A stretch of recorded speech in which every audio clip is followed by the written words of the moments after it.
خشم طبیعت باری دیگر در شرق کشور، این بار سیلاب‌ها باشندگان افغانستان را متضرر ساخت.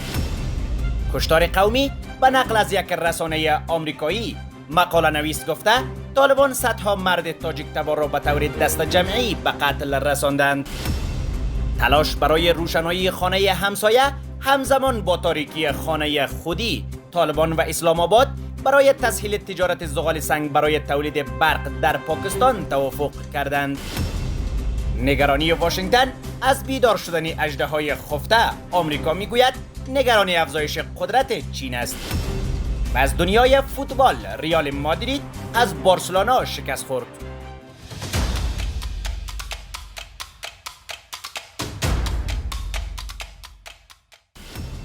با درود و وقتتان بخیر. به خبرهای ساعت 10 شب از آماج نیوز خوش آمدید. وزارت دولت در امور رسیدگی به حوادث حکومت سرپرست طالبان میگوید که 13 نفر طی 2 روز اخیر در پی جاری شدن سیل در 10 ولایت کشور جان باخته و بیش از 20 نفر دیگر زخمی شدند. مولوی محمد نسیم حقانی سخنگوی این وزارت امروز یکشنبه 2 اسد اعلام کرد که سیلاب‌ها خسارات هنگفتی مالی نیز در پی داشته است. او میزان خسارات را مشخص نکرد و گفت که روند سروی و کمک رسانی با آسیب دیدگان جریان دارد.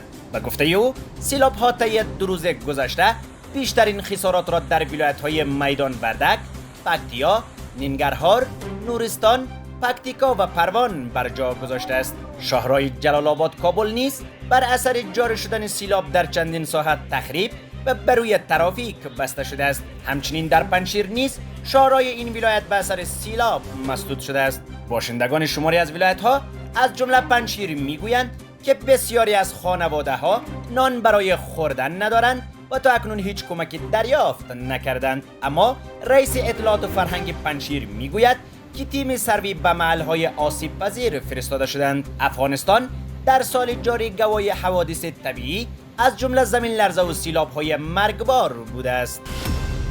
واشنگتن اکزمینر در مقاله به نقل از یک شاهد عینی نوشته که طالبان در سپتامبر 2021 و فوریه امسال 600 مرد تاجیک را از ولایت پنجشیر، کاپیسا و پروان بازداشت کردند و به طور دست جمعی به قتل رساندند. در این مطلب آمده که گزارش اخیر یونما نتوانسته رقم واقعی تلفات را بازتاب دهد. بسبیلی نویسنده آزاد در این مقاله به نقل از احمد نامی مستعار می نویسد که این مردان 16 تا 35 ساله تاجیک برای نجات جانشان به ولایت‌های شمالی پناه برده بودند، اما طالبان آنان را به اتهام پیوستن به جبهه مقاومت ملی بازداشت کردند. احمد گفته که طالبان گفته بودند که این افراد را به زندانی در قندهار منتقل می کنند. از همین رو برای اینکه نشان دهند آنها انتقال داده می شوند بس‌های نیز آماده کرده بودند، اما این افراد شبانه به گونه دست جمعی کشته و دفن شدند. احمد افزود قربانیان را شبانه کشتند و دفن کردند، گوره ها را با خاک و سنگ پوشانیدند. مقاله به نقل از شاهدان رویداد نوشته است که طالبان این افراد را چشم و دست بسته به قتل رساندند و در صورت افشای این قتل ها شاهدان را به مرگ تهدید کردند. بسیاری از خانواده های قربانیان به دلیل تهدید و ترس از طالبان از گفتگو با رسانه ها خودداری می کنند. در این مقاله آمده که رقم تلفات بیشتر از آن چیزی است که در گزارش اخیر یونما بازتاب یافته است. این در حالی است که دفتر نمایندگی سازمان ملل در افغانستان هفته گذشته در گزارش 10 ماهش اعلام کرد که طالبان 160 نفر را بدون محکمه به قتل رساندند که از این میان 59 نفر مربوط به گروه داعش و 18 نفر مربوط به جبهه مقاومت ملی می شوند. اما نویسنده این مطلب می گوید نظر به ارقام ارائه شده از سوی نهادهای دیگر آمار گزارش یونما بسیار اندک است. در این مقاله آمده که سازمان ملل در ماه فوریه امسال قتل 100 نفر از نظامیان پیشین و 50 عضو داعش را گزارش داد. همچنین بر اساس گزارش نیویورک تایمز که در ماه اپریل نشر شد، در مدت 6 ماه نخست حکومت طالبان حدود 500 نظامی پیشینی یا به قتل رسیده و یا هم ناپدید شدند.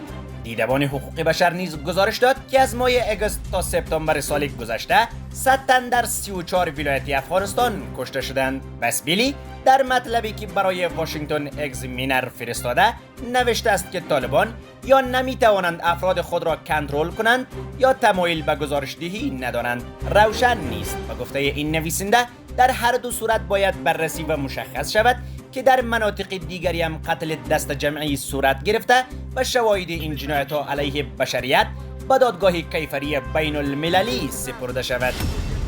روزنامه دانی پاکستان گزارش داده است که در سفر 3 روزه هیئت تجاری این کشور به کابل، پاکستان و طالبان برای تسهیل تجارت دوجانبه به ویژه زغال سنگ جهت تولید برق در پاکستان به توافق رسیدند.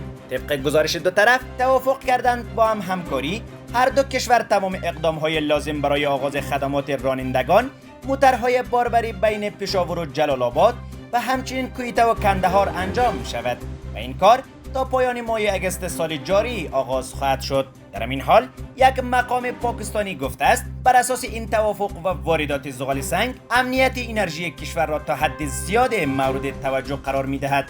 به نقل از رسانه‌های پاکستانی از زمان حاکمیت طالبان در افغانستان این کشور در حال حاضر به وارد کننده خالص از افغانستان تبدیل شده است. در این مدت صادرات پاکستان به افغانستان به دلیل در دسترس نبودن ارز قابل مبادله از طریق کانال‌های بانکی کاهش عمیق‌تری داشته است.